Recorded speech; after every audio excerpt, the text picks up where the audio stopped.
Welcome to Posterity Podcast, a discussion of unusual subjects that touch the lives of everyday people from a Christian worldview. This is Mike Carmen, sitting alongside Jay Carmen, otherwise known as the Overlords of the UFO, coming to you from cul-de-sacs in two mysteriously undisclosed locations in Ohio and Tennessee via the internet.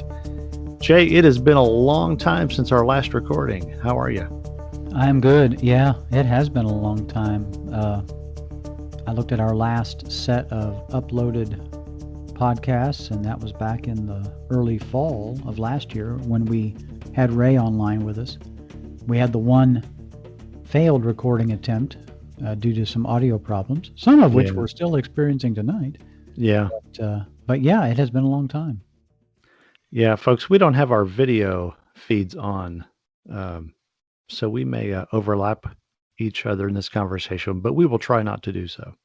Yeah, we've had to shut down the video. We don't really know what's going on, what's different about the signal and the setup. So, yeah. Well, in this series of podcast episodes, we're going to start a series of conversations on the subject of UFOs, unidentified flying objects, and the subject of ufology, which is the study of unidentified flying objects.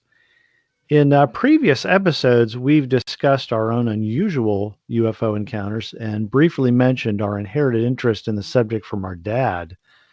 When we sat down with our brother Ray and discussed his sightings, it was really due to our dad's interest in the subject of UFOs that we were introduced to a variety of books. Most of them, I think, mass market paperback books from the 60s and 70s, ranging from sightings in the sky people claim to have had, and even strange encounters with the occupants of such craft. Many of these books we actually still have, and as a result have accumulated a small research library between the two of us over the years. I don't know about you, Jay, but I keep my library of weird on the shelf in my closet. and one day I figured out, I thought, this is probably the best thing, because if I die and Sandra would want to have a book sale, she could close the closet doors and just sell the normal stuff and not let people see all the weird stuff sitting in the closet. So yeah, I've got a few like that, but I've got my library has thinned out a lot in the last 10 years. I'm down from several hundred volumes down to probably less than 150 of everything, not just UFOs, folks. I've only got maybe half a dozen on that subject now, and most of those are the historical type things, which we'll talk about in another episode. But yeah, I've thinned it out, and I don't have a closet to weird. So yeah. Do you have any of Dad's books that have his signature in them, or do I have those? I think you have all of those. Okay. Yeah. I don't think I have any of Dad's. Yeah. Well, in this series, we're going to discuss the subject of UFOs from a few different perspectives. The first is basically what we learned from our dad and how our own conversations with him over the years shaped our understanding of the subject and why it still matters to us today. In this conversation, we'll also briefly explain how our understanding of UFOs changed over the years as a result of our studies in Christian theology. The second perspective, the second episode, or some episode in the future to follow, we're going to focus on what we've learned from really good research authors like Drs. Jacques Vallée and J. Allen Hynek and historian Richard Dolan, who are among those who have formally studied the subject academically. In discussing the works of these authors and others, we'll try to present an overview of the subject from antiquity to the present. It's not by any means going to be comprehensive, but rather we're going to give the highlights that we find the most significant. And we'll conclude that part of our conversation with the recent resurgence of the subject that it has had in the news media over the last few years, due by and large to the United States Navy, Pentagon, and this newly formed civilian agency to study the subject, which is called To the Stars Academy. I'm trying to remember the name of the rock star who heads that up. Can you remember that? Oh, Is it Blink 182? yeah. Oh, that's terrible. I can't think of his name. Yeah. And I was just looking at it again yesterday. Oh, Tom DeLonge. That's it. Yeah, right. Yeah, Tom DeLonge. The third perspective, or the episode to follow that, is going to focus on how people's encounters have shaped their own worldviews, their beliefs, the way that they live their lives. And this part of our discussion is going to bring to bear the occult significance of UFOs and the purpose we think it serves as a very real distraction and the means by which to keep people in the bondage of sin and of Satan. And that is going to sound to some people that's going to sound really over the top and overly religious. But I have a really good paper that I did not write, but I'm going to talk about, which basically compares people who claim alien abduction and people who have been confirmed to have been the victims of basically satanic ritual abuse. There are some overlapping similarities that are just astounding, and it's impossible for me to believe now that the two are not related, that both actually belong in Satan's kingdom. So that's probably going to be the most intense episode, but it's very important. And finally, we're going to close out this series and we're going to concentrate on why the Christian worldview is really the answer to the knowledge people are seeking from this subject and how Jesus Christ himself is the means by which people find freedom from the kind of bondage that they can be in through this subject and is the person who provides the true meaning of life. So we're looking forward to that, to putting a kind of a capstone on this subject by really presenting a very well thought out presentation of the gospel. So that's where we're going.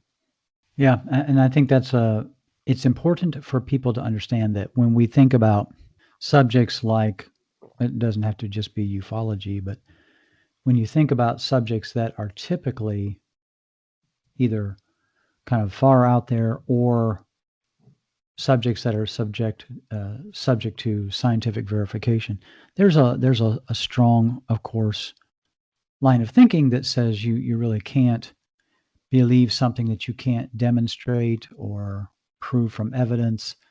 That's kind of a scientific or a historic point of view. And there are aspects to ufology in particular that do come in from an occult perspective. Not does not mean that everybody that has seen something odd in the sky has had an occult experience. That's not the same thing. That's correct. But Yeah. it is this idea that those things contribute to a sense of, for many people, a sense of doubt about the existence of God as a creator, the doubt about his word in terms of earth being his creation, all of the universe being his creation, Mm-hmm. him, of God the Father being the highest power, and Mm-hmm. the being the source of truth and knowledge. So And when we meaning. and Yeah. meaning, yeah, and when we get out into these other areas that are sometimes things that creep people out, or sometimes things that scare people, or just sometimes things that cause people to think, well, maybe I can't really know much about God or about Jesus Christ, then when that happens, it really sets us up for a problem in terms of faith. And once you have problems with faith, then you also have problems with the idea of living a discipled Christian life. But that's all of that is a discussion for another time. Yeah. But that's ultimately where we're going with it all. So well, let's move on with this episode and talk about our inherited interest in unidentified flying objects based upon our dad's interest when we were growing up. And our dad was named J. Kester Carmen Sr., as Yep. Jay here is a junior. Yep. But Jay actually, Kester technically, Carmen. you would now be the senior, right? Since dad is deceased, right? Yeah. Yeah. Now I am the senior. You Yeah. are the senior, yeah. Oh, yeah. Yeah. I remember when our son was being born, Our son is named Nathan, and we had some discussion, mostly instituted by our mother, about naming him J. Kester Carmen III. That was not an idea that we were in favor of. So yeah, we nixed that. But that was part of that was we really don't putting appending numbers to the back end of somebody's name just doesn't seem like a good way to go. you know, uh, Kind of like Star Trek 6, yeah, 7, 8, yeah, exactly, 9, 10. right. Yeah. So when Mike and I talked about this, we discussed what we both remember from conversations with Dad, what we both remember in terms of the library that he had. My earliest memory of Dad having any literature on the UFO subject was once I remembered seeing a digest sized book, about the size of a Reader's Digest, and it had a picture of a flying saucer on the cover. Now, it may have been Fate magazine, it may have been Reader's Digest, although I don't think that it was. There was another one called was it Flying Saucer Review? I don't remember. Yeah. There was some Yeah. periodical literature available in magazine and digest form at the time on the subject, and Dad had a few things like that. Now I don't remember him having a lot of them, but I do remember this one book. I was probably second or third grade. I remember we were living in St. Clairsville, Ohio, at the time because Dad was a quality control engineer, and he was sometimes in one location doing work, and then sometimes he would get transferred, or well, probably transferred is not the right word. Companies that he was associated with would sometimes hire him because he worked for a third party, and he would be brought in to do quality control inspection and things in other places. So at the time, we were living in St. Clairsville. We only lived in St. Clairsville, Ohio for a couple of years. And the last year and some odd months that we were there, we were living in a mobile home. So this would have been second, third grade, probably sometime between the fall of 1965 and maybe the late summer of 66. And I remember I kind of plopped down into Dad's recliner, which was near this large, well, as large as a living room window gets in a mobile home, but it was a little kind of like, picture window looking out the side. And I sat down to watch TV, and I just happened to glance down in this magazine rack next to the chair, and that book was right there. I remember the book. I remember the image. I just don't remember the title of the book. I remember that I picked it up and I read a bit of what was inside, even though I was second grade or so. I could read pretty well. And although I read it, it was kind of interesting. I don't remember really anything of what I read at the time. What's neat is that you can probably go find that magazine on the Internet Archive. Yeah, They have probably. they have copies of I think they have copies of Reader's Digest, but I know that they have Fate magazine and what was it you said? Flying Saucer Flying Review? Saucer Review or Yeah, something like I think that. they have that as well. Yeah. I think it was Fate because I remember Dad had that The book for Fate a magazine. while. Yeah. Yeah. And he didn't have a subscription. He would just pick them up once in a while. Yeah. But I remember that one was there. And then after that, so that was, like I said, sometime fall of 65, maybe the late summer of 66. After that, my next memory is after we moved to Canton, which we did in mid-September of 66. And I remember that because it was about 3 weeks after the school year had started. I was in the third grade, and here we were moving to a new town. We moved to Canton, Ohio, and I was not in favor of that because I didn't like the idea of losing my friends, changing schools. Yeah. So that was not fun. But after we made that move, sometime during fourth or fifth grade, I realized that Dad had been reading more about the subject because I was seeing the occasional magazine, the occasional book, the occasional library book, and I took one of his books, and it may have been that one from the mobile home memory, or it may have been another one. But I took it to. I don't think it was that one though, because I took it to school to read during free time, and I remember that my fifth grade teacher saw the book on my desk, and he made fun of me Oh, for even. really? Oh yeah, for even having it and reading it. And I forget what he said. He picked it up, he looked at it, he laughed kind of derisively, threw it on my desk, and said, "Why don't you read something that's not made up?" Right. Or something like that. And I was embarrassed. I remember being extremely Oh, humiliated. yeah. And This was at Trump? Yep, that was a Trump. And At I Trump remember, Elementary School? Yeah. yeah, I remember at the time I was considered one of the smarter kids in the class. I had a pretty high GPA, for fifth grade. But Uh-huh. so here was this really smart kid reading a really stupid book. That's how that felt to me. So Yeah. that was hard. And Dad's interest only increased over the years. I'd say that probably between those early memories that I have, and he probably was reading things prior to that, but certainly at least from those early memories that I have until the time that he died in 1997, I'll bet he read, a few hundred books and magazine articles, if Oh, not more. sure. Yeah. Yeah. Him and Mom really were both avid readers. Yeah, they were. Yeah, they were. It's funny because I remember Mom reading. I remember Dad reading too. A lot of westerns. Uh-huh. So it wasn't, at least when I was grade school, junior high, it wasn't the only thing that he read. They read a lot of different things. Right. They read a lot of books on period history, um, early American pre-revolution history, things like that. So, but then they also read the occasional, Western fiction. I don't remember Mom reading romance novels. Thank goodness for that. But there were a lot of different kind of books around the house all the time. Every week we made a trip to the library. Yeah. I That remember from that the too. time, yeah, we started doing that when I was in third grade. So we always had something to read. Always had two or three books each of us that we were reading. Um, you know, the one thing I do, as I said, Dad's interest increased, and I remember, 1990, 1991, Dad gave me a copy of Whitley Strieber's Communion, Yeah. and Barb and I were living in Johnsville, Ohio. I was working at a church there in the Mount Gilead, Ohio area. And I was reading the book one night after she had gone to bed, and we had our daughter at the time who was still probably not, she was maybe 3. I think our son was an infant. And I was reading that book, and I remember it really creeped me out. And after I finished it, I did finish it.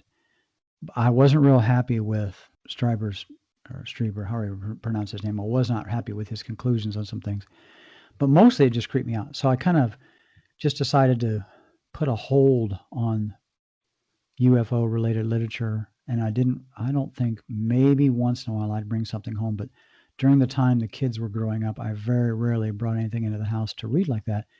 And I started that when our daughter was young because she could, she was going to be entering she had to be more than 3 then because she was getting ready to go into kindergarten. So she was about 5 or 4 because she went into kindergarten a little young. But I remember at the time thinking she was already beginning to read, and I did not want her to see a scary picture or I just happened to flip open something and pick up a word that, might later come back to haunt her and me. So Right. I put those things away, and I was aware of the fact that too much influence from some things can have real negative spiritual repercussions. So Exactly. Yeah. yeah. So ever since then, and now in the last few years, and especially since you and I started podcasting, I've been reading again, but mostly the history, recorded events, documented things, mostly from people who approach it more from a scientific or pragmatic or historic perspective.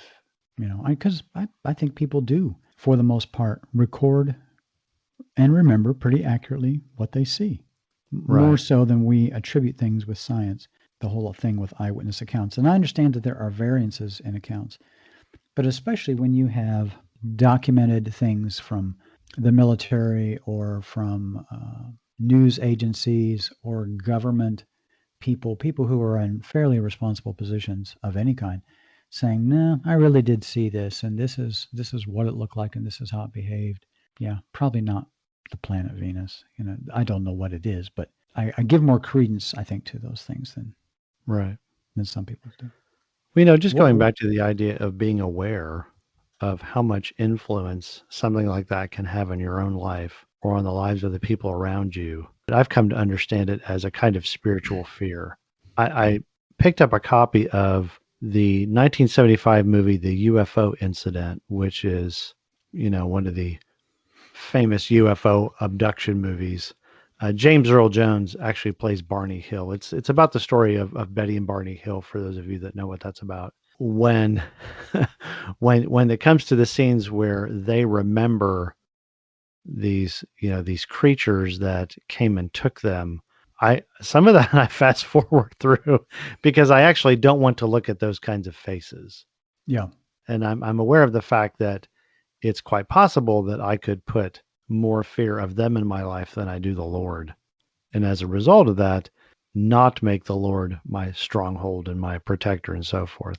And so I have to visually be aware of what I'm watching, because I do think that there's a reality to that in people's lives. I've wanted to go back and reread Communion. I read it as a sophomore in high school. This is really one of my it's not one of my earliest memories, but it is one of the books that I read that was influential in my thinking. Was Whitley Strieber's book Communion, and I've wanted to reread that, but I don't want to introduce that kind of spiritual fear into my life. But I can honestly say I don't actually know what my earliest memories of Dad's interest in the subject are, which is kind of unusual. I do remember seeing a slew of mass market paperbacks over the years on the coffee table, in the living room, on his nightstand in his bedroom, or if you remember that room that we had down in the basement next to the furnace. Mm-hmm. It Yeah. was kind of it was kind of like the clubhouse. Right. Yeah. There were shelves in there, and I remember he would take books that he was no longer reading and just never got rid of and put down there in that room. And I remember probably being 12 or 13, going through several of them down there, thinking, oh, these are kind of neat. I'd like to pick one of these up and look at it. I will say one of my earliest memories of him, though, is reading, and this is not a book about UFOs, but it was the book. I remember him reading the book, The Late Great Planet Earth by Hal Lindsey. Do Oh you yeah. remember that book? Oh yeah. Yeah. I think he had my copy. Yeah, did he really? Okay. Yeah. I remember him reading this book, and I had been saved not too long before the time that he was reading this book. And so, as a very young Christian, I was maybe 9 or 10 years old at the time. I'm flipping through this book and I'm reading part of it, and I notice, and I believe that this is the book where he talks about possibly being able to identify the Antichrist or the man of lawlessness based upon their social security number. Yes. Did I you remember remember this that. story? I do. Yeah. Yeah. So you know how your social security number is broken up into 3 sets of digits. Yeah. Well, the last digit in each set for me is the number 6. So I had a period of about 2 days where I was afraid that I might grow up to be the Antichrist, because I had 666 in my social security number. But that was also the time that the Omen movies were popular. Oh my word. Yeah. And I've never seen any of those, but I remember vividly the trailers for them and how just creepy and demonic that kid looked, you Yeah. know. And I think it's like he stares at some little girl and she falls through the ice in a pond and he killed her or something. I don't know, but Yeah. I just Yeah. remember thinking, no, I just became a Christian. I want to grow up to be the enemy of God. Well, it's funny you Uh, had mentioned that book, because that was when I was in high school, early high school, 10th, 11th grade, sophomore, junior, and even maybe my freshman year. That everybody was reading it in the high school youth group. We were all reading it. Everybody was thinking about it and puzzling it through. And there was a yeah, guy at the high school, at Canton South High School, who he led a Bible study that some of us went to. I think it was on, I don't remember. We had these designated periods. They had like 6-week periods during the year where you could do special activities. And I went to this thing for, I think it was every Tuesday for 6 weeks, or Tuesday and Thursday for 6 weeks. It was one period, but he would talk about that book. And he was a Baptist minister, and he was I'll never forget this. He was absolutely convinced that based on the late great planet Earth and something else, the United States was going to raise the Russian flag on July the 4th, 1976. Now, of course, I graduated in June of 1976. Okay. really. So The bicentennial year. Oh yeah, he was absolutely convinced, and we were just fascinated. Like, oh, I mean, he's a teacher, We thought, oh no, well, I forgot about it, until July the 4th, 1976. And I remember getting up that morning and doing something, and I had my little portable radio there on in the bedroom, and it was like, Happy Independence Day. I'm like, oh no. The comments are coming. I remember I broke out in a cold sweat. And I'm out of high school. I'm getting ready to go to college, and I'm thinking Yeah. about this, and then at the end of the day, nothing happened. And then the That's next funny. day, nothing happened. Yeah. And I thought, oh, I've been hoodwinked. Yeah, really. Yeah. I think that book hoodwinked a lot of people. Yeah. A very poor basis to develop your sense of biblical eschatology from. Yeah. Yeah. I do also remember, though, seeing a variety of paperback books over the years, like The Philadelphia Experiment, Flying Saucer Reader, The Flying Saucers Are Real by Donald Kehoe. Was he the Marine Corps major? And then Jacques Vallée's trilogy. I don't know if you've ever read Confrontations, Dimensions, Revelations by Dr. Jacques Vallée. Mm-hmm. And then a book called The Invisible College, and another one called Passport to Magonia, which is him recollecting stories from ancient history of people encountering everything from fairies to, goblins to puckwedgies and things that share overlapping characteristics with people that claim visitations with aliens. And so there's actually another book to go through to add into our analysis of the relationship to the occult to this phenomenon. So Passport to Magonia, a pretty good book. Anything specific that you remember in terms of other things, conversations with Dad? From those books?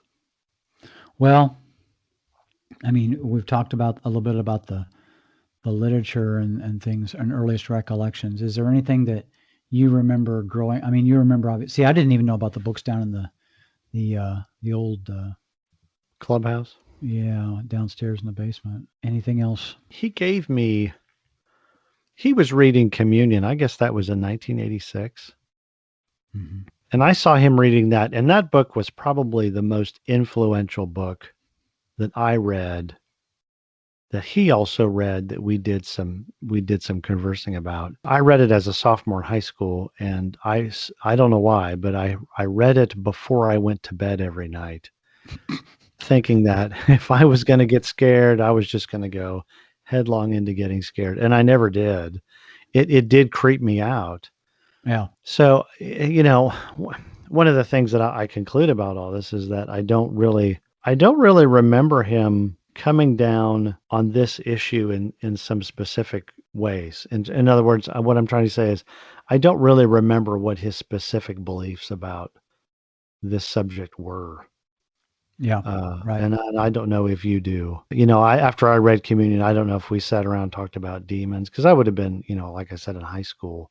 Right. I would have known much about that at all. So I don't know what your recollections of his conversations are on the subject. No, not that particular book, because although he did give it to me to read, like I said, and I did read it, but I don't remember. Of course, we were living away from home. We were living in central Ohio at the time, near Johnsville and Mount Gilead. And so Dad and I would talk about things, but, and this kind of goes into what you and I discussed here as kind of an outline, even going further here, that when it came to conversations with Dad on the subject, UFOs, the book Communion, anything along that line, it wasn't something that Dad usually would just start talking about with me. Right. Usually I had to ask him about something specific, like a specific news report or something on the TV or a magazine or a book. And I don't really remember doing that very often at all. I think the only one we really had, or the only topic within that subject line that we ever discussed, really was Roswell, and we didn't even do that very much. But I think that was something he actually did more reading on that particular event than possibly any other. But but not, it wasn't something that just came up easily. he would get excited sometimes if there was something in the paper, something on the radio about especially local sightings. And he would usually make it a point to tell me, what was happening at the time. I remember him telling me about the rash of sightings near Louisville, East Canton, Alliance, Youngstown. And I want to say that was in the late 1970s. I was actually trying to figure out last night from the databases when that was, and I can't find it. But he would talk about that. And of course, that was something that then, and he talked with me about that actually when we were home one weekend. And I wasn't married then, but because that was in the late 70s, I think. We talked about that. And Ray and Kathy, of course, also saw that cluster of lights that so many people were seeing. So that was kind of a conversation point, but that was a local story, a local event. Now, he did tell me about the sighting that he had on his way home from Kokomo, Indiana, when he used to work in Kokomo. He was a quality control engineer for a company in Kokomo. They were making parts, I believe, for the Minuteman missile. So this would have been in the late 60s. And he was a quality control engineer, but he was working for a third-party firm. So he had an office at this plant in Kokomo, but he also would travel and inspect other facilities in Ohio and Indiana, and I think even in Michigan. So, the Kokomo operation was kind of his home base. But we were living in Canton, on the east side of Canton. So he didn't know how long he was going to have that be assigned to that particular job or have that particular job. So he would leave early Monday morning about 4:30, come home Friday night about 7 or 8 o'clock.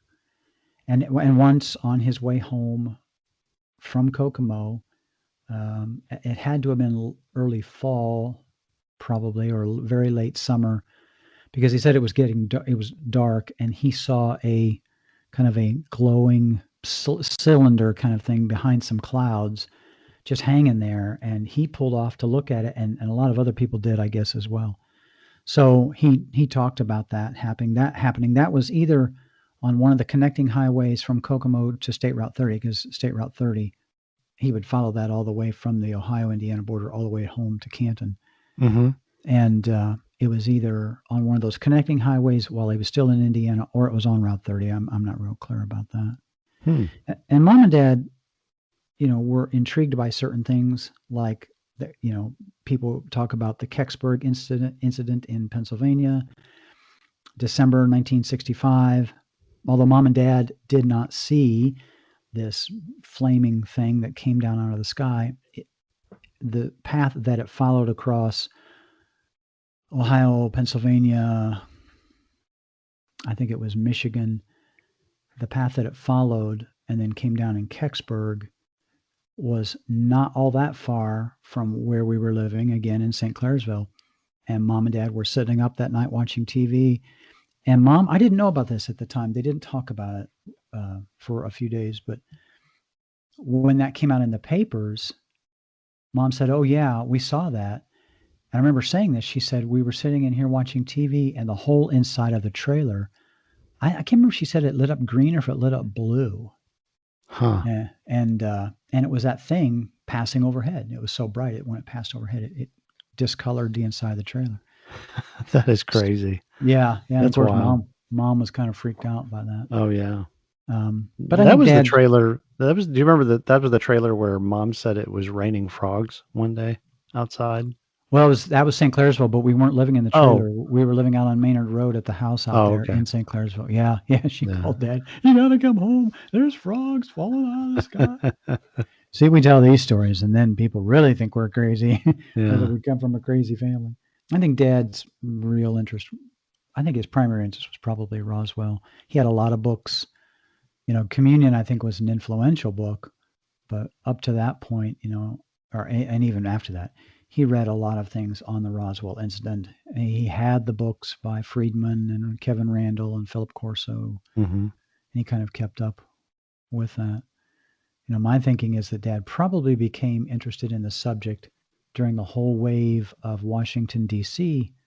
radar sightings or radar reports in 1952. That would not surprise me, because Dad read the paper. He was an avid reader. He read the paper and he watched the news every night. How we view UFOs and UFO reports now is very different than how it was originally viewed in the 50s when a lot of these things began to happen, where people were seeing unusual craft or unusual lights or things behaving oddly in the skies or things on radar or things that pilots were seeing. Dad would have probably been familiar with the whole Foo Fighters stories from World War II because he was a World War II vet. But I'm just guessing, but I would bet that probably when things started showing up in the papers in the early 50s and afterwards, that's probably when he really took an interest. And at that time, all the major magazines and major papers were covering this as if it were news, not as if it were some dingbat turning in a report that was, imaginary and fanciful. Right. It was being treated very, very differently back then. Yeah, it wasn't really something to be mocked. Yeah. Right. But what he thought about those things, he never told me. I was never clear whether he thought all of those. I'm certain he did not believe all those stories were misidentifications. I'm certain he did not believe that. But I don't know what he did think the majority of things were. If he thought they were extraterrestrial or military or foreign military or experimental craft, I just don't know. And I think Dad would have had some perspective on the whole spiritual side of things because he went to church growing up. Right. Although we didn't go to church in our home until I was like in junior high, but he was aware of those things. It's interesting. I do remember asking him at one point because of his work in quality control and engineering and that sort of thing. I remember asking him, did you ever see anything working for the government that made you think that, UFOs were real or were, really alien spacecraft? And he just looked at me and said, no. I said, but you had secret clearance, did you? He goes, yeah, a lot of people have secret clearance. So, okay. That's right. That's right. That was too funny. It's interesting though that I don't know that he really ever. I'm sure he initiated conversations with me about the subject. I don't really remember him doing that. I think most of the conversations we had when I was growing up was based upon the fact that I would ask him about a book that he was reading, or we would be watching, the same movie or same documentary on TV. We actually did watch the UFO Incident when it was on in the late 70s. And I remember getting up and leaving the room because I thought it was a little too creepy.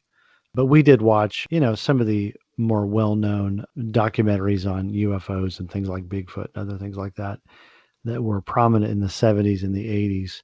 But especially if you remember, I'm sure you do, watching the old In Search Of series with Leonard Nimoy. Right, yeah. We would always have interesting conversations after watching that show. It's funny, I don't really remember his definitive beliefs about the subject. I think he was open to the idea that these were extraterrestrials Right. in extraterrestrial spacecraft, the traditional physical alien hypothesis. Mm-hmm. And I'm sure that's based upon the steady diet of books he read on the subject over the years. But what his more definitive beliefs were, I don't really know. And I think I look back now and I think it's largely based upon the fact that he was pretty quiet and he kept a lot to himself as he got older. I don't know that this subject would have as much of an impact on me if you and I had not talked about over the years what he was reading about. Yeah. It's almost like we were both aware, as were Cindy and Kathy and Ray, of what he was reading, but you and I were the ones that really talked about it. And I think Ray and I talked about it a little bit, and maybe Kathy, I don't think so much Cindy, but if you and I hadn't really talked about it, I don't know that this subject perhaps would have been as influential because you and I picked it up and talked about it as kind of secondary witnesses. Right. And it's interesting. I think, although, like you were saying, the In Search Of series came out, there were a number of movies at the time that capitalized on the whole UFO thing. Right. There were a number of regular other television shows that dealt with sort of paranormal things, which that's still going on today, obviously. But those things were there. They really kicked off in the 70s, especially the late 70s and early 80s when I was already gone. So I think, because I was in college, I think that you had more of a chance to interact with Dad on some of those things. So you probably had a little bit better sense of where he was at the time. Like you said, I think he was open to the idea that well, okay, maybe there's, somebody dropped in from someplace, and came down for a cup of coffee. But I think that he may have been only. I think that he may have been open to that only because, as some historians have pointed out, America had won the space race in 1969 with putting a man on the moon, and at the time we were still sending craft to the moon. So the idea that you could get in a spaceship and go from one place to another, at least it wasn't foreign. Right. So the idea was there, and we were already, as a country and as a world, looking at trying to understand the possibility of signals and things from space, blah, blah, blah, blah, blah. And science fiction had become a very popular television subject.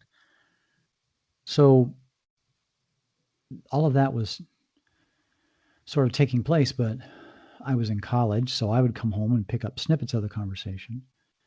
And Right. then when I was in college, there was nobody else there that I knew of anyway, that really ever talked about it. There were a couple people that we would talk about it. But from a theological perspective, I remember kind of putting out the idea one time of not teaching a class at the college level that somebody should do that, but putting out the idea that, well, somebody ought to talk about this, and I was quietly ignored, because at that time, anything associated with anything like that, monsters, monster reports, UFOs, certainly anything that was directly associated with the occult, all of that was immediately ascribed to the occult. So, and that was not a subject that we really covered at the seminary level in college at the time.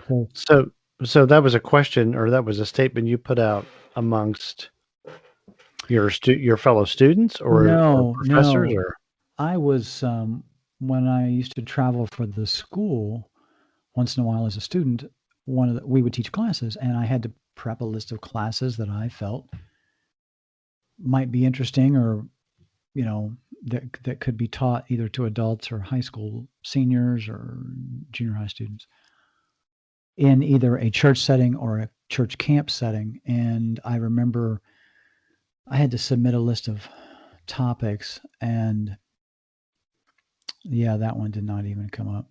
There was some, I don't remember how I phrased it. Maybe it was just something simple like UFOs in the Bible. I don't remember. But nobody even talked to me about it. I'm certain it was just sort of laughed off. Yeah. So when those kind of things happen, you learn to just not say very much, Isn't that just part of life? Yes, it is. Learning to It not is. say much. Not say much. That was kind of Dad's motto. I'm not going to say very much, Yeah.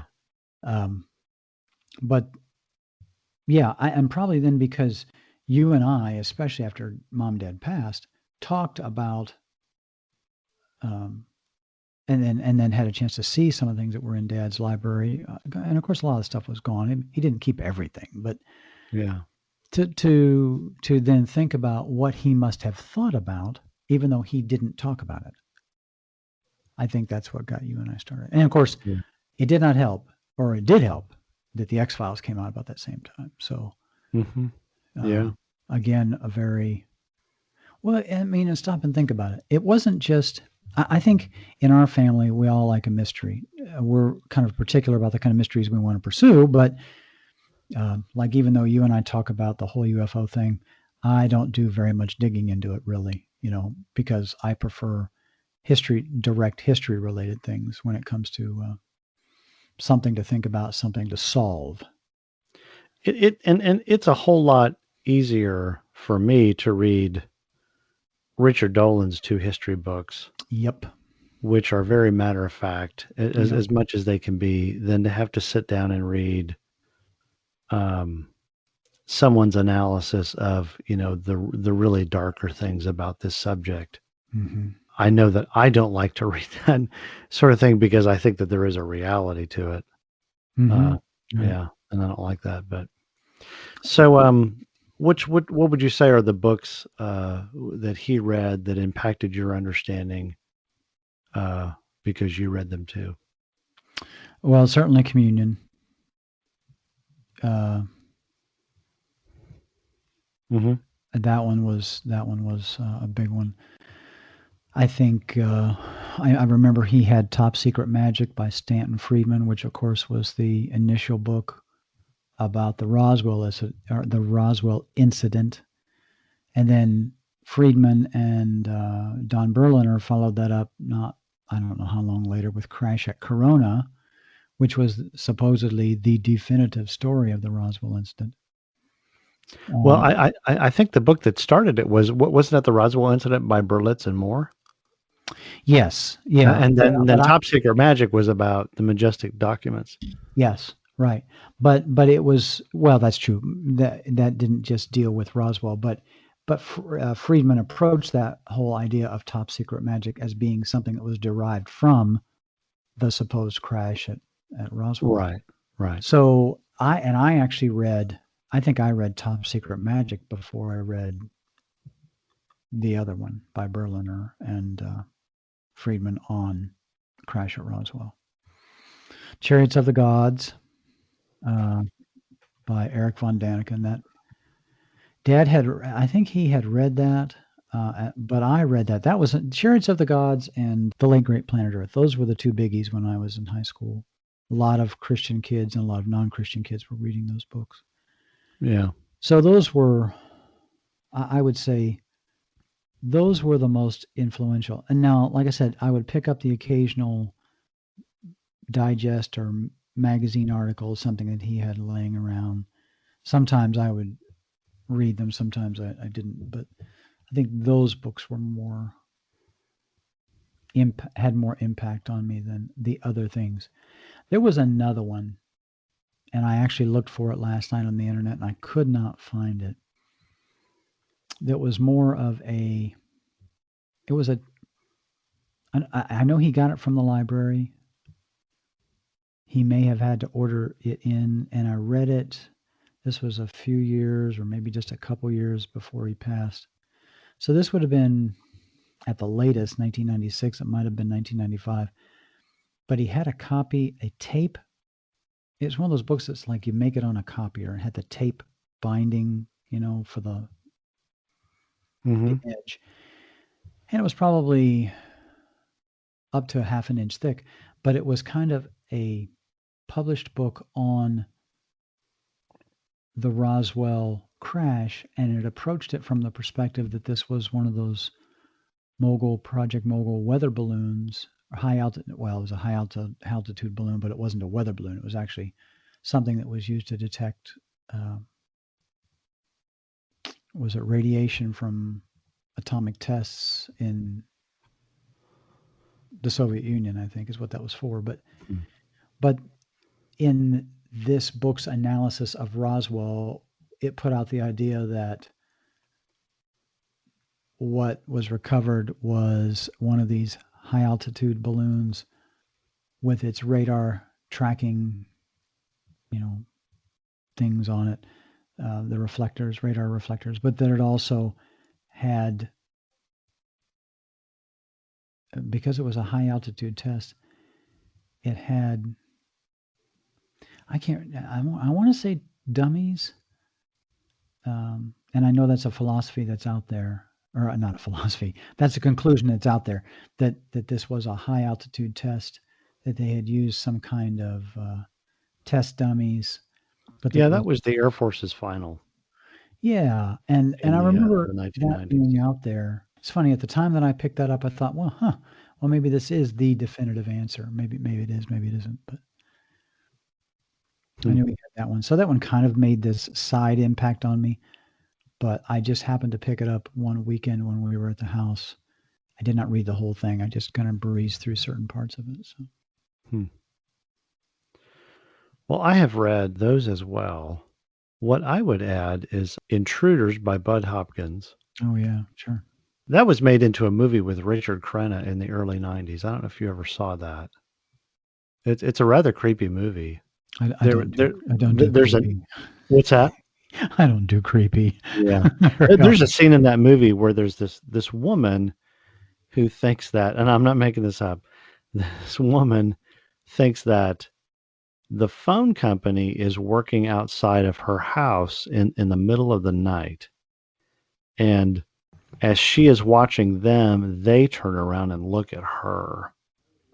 And she realizes that these aren't normal looking people. And they come walking towards the house, and she's on the phone with the phone company like, what are your people doing out, in the middle of the night? And she freaks out. Well, I had this funny story I have to tell you. This came out at the time when I had dropped out of college and was living home with mom and dad. I would get up at 4:30 in the morning to go to work. Uh-huh. And I kid you not, I went into the bathroom. Of course, there's, the sun isn't up that early. And I kid you not, you remember when you would look out the bathroom window that was between the commode and the tub, Mm-hmm. and that bathroom window looked out over the driveway, right? Right. Well, you could see the telephone pole that sat at the corner of the driveway in the street. Right. Well, I kid you not, after I watched this movie, it was maybe a week or so later, I look out that window because I see that there's a light coming from the road that's not the street light. And I kid you not, there's two guys out there working on a telephone line. And I looked out that window, and I literally was like, oh crap. And I ducked behind the curtain because I'd seen that movie. Like, this is not happening to me. I'm not going to get abducted. I'm just going to go to work today. Okay. But Intruders was an influential book. And of course, I never read Travis Walton's book, The Walton Experience, but that was made into the 1993 movie Fire in the Sky, Fire in the Sky, yeah. which Dad and I went to see. But since Dad passed away, I would say that the most influential book for me is Witness to Roswell by Carrie and Schmidt. If you've never read that, they wrote a follow-up book to that called I think it was called The Children of Roswell. Children of Roswell. I read Children of Roswell. Actually, that was very interesting. Yeah, and of course that's after it had died. Yeah. Yeah, but I think Witness to Roswell was probably the most interesting book on the subject I've read, especially as it pertains to Roswell, because it's basically as much of the testimony of the firsthand eyewitnesses as has been accounted for. Right. The testimony of their children and associates, and it's woven into a really nice narrative that I just think I've concluded that while I don't think that for sure we can say that it was extraterrestrial what crashed there, we can say for sure that the majority of those people believed that it was. Yeah. Yeah. And so Children of Roswell is the same way. Mm-hmm. I thought that was actually well written because it just records and for anybody that's not read it, it is basically the recollections of the kids of these adults who were a part of this experience, talking about how their parents talked about it and what they remember. Yeah. Very interesting. Yeah. Well, let's close this out with some positive and negative influences as a result of all this. Go. Well, I think, You go. Okay, I'll do it first. I think obviously the one thing you and I both concluded that it was, whatever you spend a lot of time putting into your head, that's what you think about. That's what affects how you live, kind of rolls around the back of your head during the day. And people who meditate on the Bible, that's why exactly we're told to do that, to meditate on the Word of God, so that it kind of rolls around back there in the back of your mind all day. Mm-hmm. It plays a part in forming who you are because it affects your Right. decisions on a day-to-day basis, or at least it should. So if you spend a lot of time on other things, those other things become the major influence in your life. Now, for a lot of people, it's not ufology or UFOs, it's work, or the farm, or politics. Those are all things that also, not that they're bad in and of themselves, but they are all things that, if they are at the forefront of your thinking at the beginning and end of your day, then those tend to crowd out anything that you read from a biblical perspective, meditating on the Word of God, praying. Yeah. So at the very least, for Dad, this was a constant, a persistent. I don't want to say constant. It's not Right. like this was, but it was a persistently recurring distraction. Right.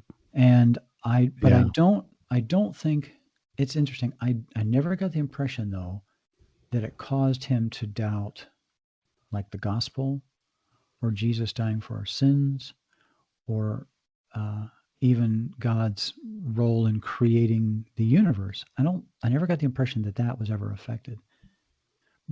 At the most, I think probably what it did was it encouraged him to believe, whether right or wrong, that there were Other alien, possibilities.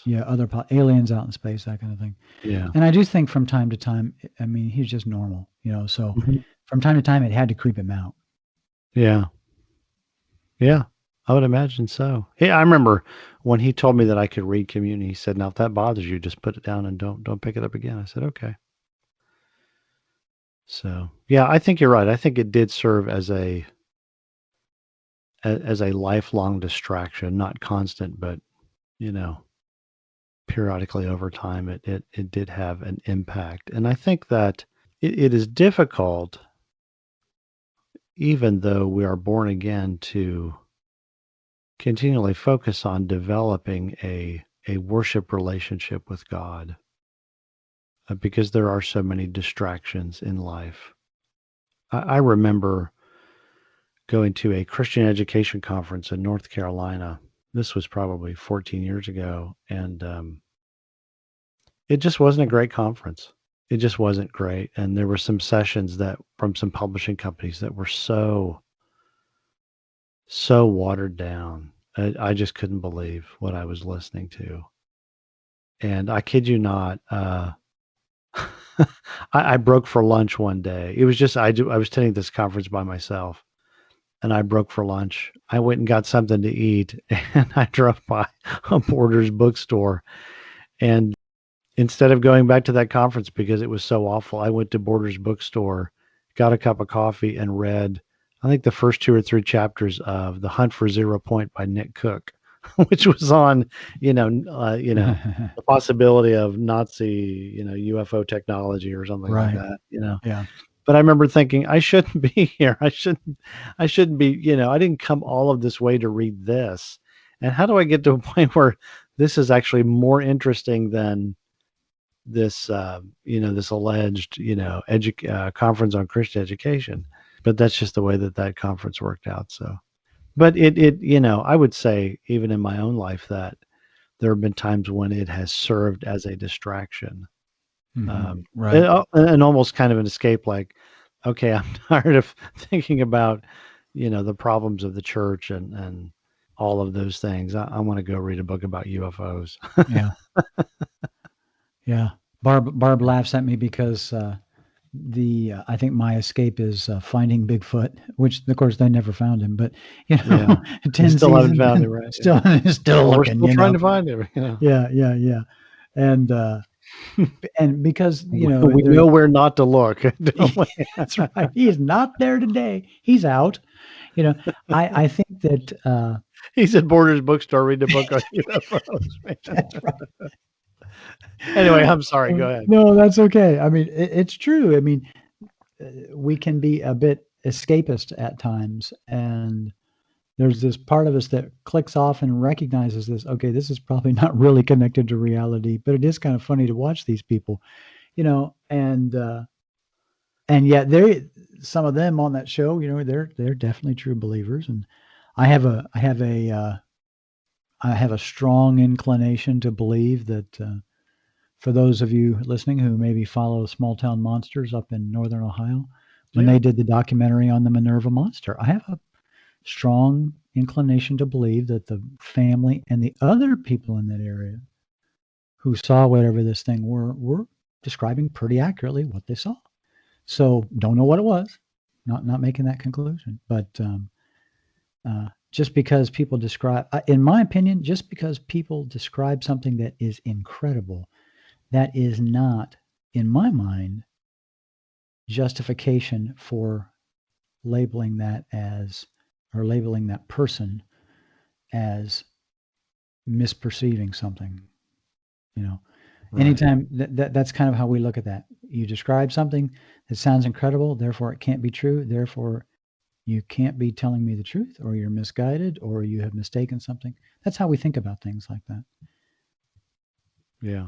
So, I'm okay with thinking, well, okay, maybe something really did happen in Minerva in what was it, 1977 or 1978? I can't remember now. Yeah. But that was, that's my, I understand that whole thing about escapism.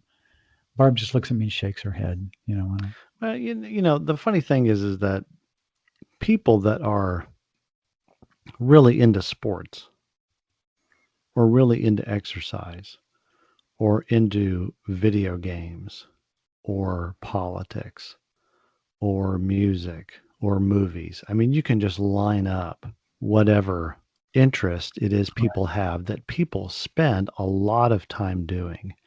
They don't see those things as being distractions.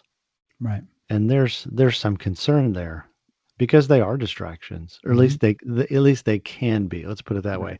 They can be distractions. Anything that doesn't receive a healthy emphasis or a correct emphasis can become a very real distraction. Yeah. And boy, if we are a generation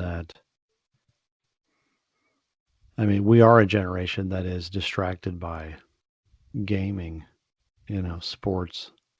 Whew, man. Yeah. Binge watching. Oh, yeah. Binge watching television. Yeah. I mean, I've been distracted by that. Yeah. Yeah. So, in fairness to other people, and in fairness to ourselves, we're all guilty of that. Oh, yes. At one point or another. And our distraction or whatever,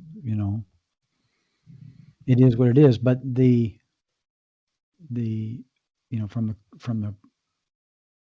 from the Christian perspective, you have to kind of reckon with yourself a bit and say, okay, when I'm gone or when I die and I stand before the Lord, how am I going to explain some of this? Yeah. And don't get me wrong, Jesus understands that we're frail, that we're made of clay. So I get that, and I get the whole aspect of forgiveness and grace. In fact, honestly, in my opinion, we need to be more gracious toward each other for our distractions sometimes, not giving license. I don't mean that in the perspective of giving license, but understanding that we are all given to that at one point or another for, with some. So I still prefer, I have read the Arthur Conan Doyle, Sherlock Holmes mysteries, all, how many are there? 50, 51 really? or 52. I've read them all at least 6 times. Wow. I did not know that. Oh, yeah. I've read maybe 3. Oh, my word. I have read the entire collection. And in That's fact, great. I've even read, there was he's a famous, who was it? Famous basketball player. There have been a lot over the years. I know. He's still living, actually, too. He wrote a book about Sherlock Holmes' older brother solving a mystery when he was a younger man. Oh, okay. Yeah. Which isn't that terrible? That read those books all those times, and right now, Holmes's brother escapes me. The name of his brother escapes me. But anyway. Oh, it wasn't Malcolm, was it? No. Okay. Well, we're getting way off topic, but we pig trail. We're distracted. We're distracted. Yeah, we're distracted. Imagine that. Yeah. Yeah. Well, this will wrap up our episode for our inherited interest in the subject. The next episode is on the history of UFOs themselves and the history of the study of UFOs, as we'll double dip into some works by Dr. Jacques Vallée, Dr. J. Allen Hynek, and historian Richard Dolan, and several others that I'm not going to bother to mention. But these are very interesting authors, in my judgment. Yeah. Yeah. People who cover it from a historic perspective, Vallée and some others, and kind of interject into that what they think about origin and where the phenomena begins and ends. But yeah. Yeah. If people get a chance, they should pick up, even though it has a strange title. They have strange titles. UFOs in the National Security State, volumes 1 and 2 by Richard Dolan. Those are bona fide history books on the subject. So, they are good stuff. Another one that is a good history book that is related to the whole UFO phenomenon is Annie Jacobson's book, Area 51, which is a military approach. She actually does not deal directly with UFOs, but she deals with military secrecy and development of military projects specifically associated with Area 51. And because of that, she kind of backdoors on some related things, obviously, with UFO and space technology, alien technology, that kind of thing. Yeah. Although that's not the direct focus of her book, but it is a good perspective, a good book on the history of the area. Yeah. Well, all right. That's all, folks. I'm not sure what bumper music I'm going to play here, but here it is taking us out. Have a good one, everybody. Talk to you later.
These four